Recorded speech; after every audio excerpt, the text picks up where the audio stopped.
কবিগুরুর জন্মভিটা জোড়াসাঁকোতে ওনার প্রতি শ্রদ্ধা এবং প্রণাম জানিয়ে ওনাকে স্মরণ করে লেখা একটি কবিতা আমি আজ আমার নিবেদনে রাখছি। কবিতার নাম উত্তরাধিকার, কবি অংশুমান করের লেখা কবিতা।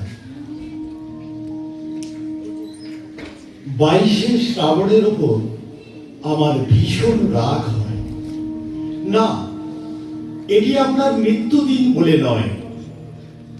মৃত্যুর উচ্চতা যদি হয় 6 ফুট 2, আপনার উচ্চতা 7 3।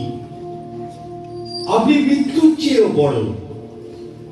আজও ভোরের শিউলি ফুলের মতো আপনি নবীন, নবীন কিশোরের ফুসফুসের মতো আপনি তাজা, দিন বদলের স্বপ্নের মতো জ্যান্ত।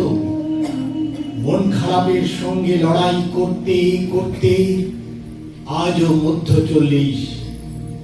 আজি এ প্রভাতে রবির কর আবৃত্তি করতে করতে মনে করে সে তরুণ। রাস্তা থেকে পুলিশের ভ্যানে উঠতে উঠতে আকাশে জ্বলন্ত মশালের মতো তার উদ্ধত মুষ্টি নিক্ষেপ করে যুবকটি বলে, বীরের রক্ত স্রোত, মাতার অশ্রুধারা, ধরার ধুলায় হবে না হারা।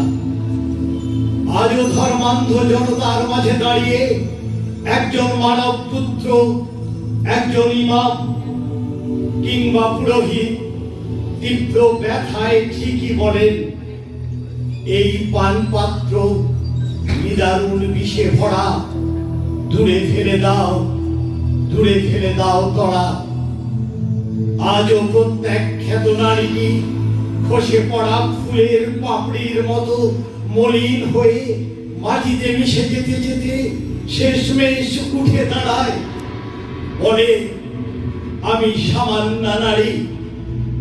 তার অঙ্গে অঙ্গে জেগে ওঠে জুঁই ফুলের সৌরভ। মৃত্যুর উচ্চতা যদি হয় 6 ফুট 2, আপনার উচ্চতা 7 3।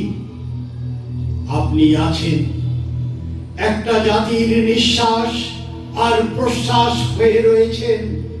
মৃত্যুর 82 বছর পরেও পৃথিবী থাকলে 1000 বছর পরেও থাকবেন। তবু 22শে শ্রাবণের ওপর আমার রাগ হয়। কি তীব্রভাবে এই একটা দিন মনে করায় আপনার প্রয়াণের সঙ্গে সঙ্গেই আমরা হারিয়ে ফেলেছি আমাদের শেষ দিঘর মানুষটিকে। এই একটা দিন, এই একটা দিন আমাদের মনে করায় আপনার গান আছে, কবিতা আছে, ছবি আছে, গল্প আছে, উপন্যাস আছে, প্রতিষ্ঠান আছে, আশ্রয় আছে। এমন একটি মানুষের মধ্যেও আপনি বেঁচে নেই যিনি শাসকের চোখের ওপর রাখতে পারেন চোখ, ছুঁড়ে ফেলতে পারেন নাইটহুড, যার দিকে ঘাড় উঁচু করে তাকাতে হয়। নমস্কার।